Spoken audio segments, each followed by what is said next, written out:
Is your MacBook Neo showing the wrong date and time, or the automatically set date and time not working? Now, it's not just a glitch, but it can block your internet access and even the App Store functions. So let's fix it in 3 quick steps.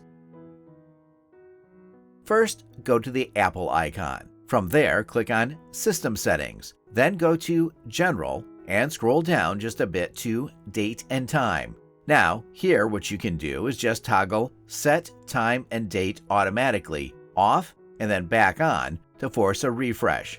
If the date and time is still wrong, click Set next to Source and enter pool.ntp.org. This connects your Neo to a more reliable global time server.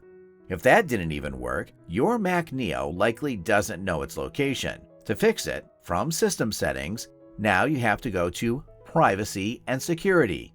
Then go to Location Services. Next, scroll down to System Services and click Details.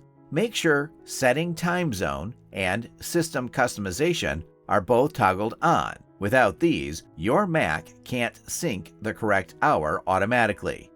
After that, force restart your Mac Neo to apply these settings quickly. Press and hold down the power button for 5 to 10 seconds till the screen goes dark.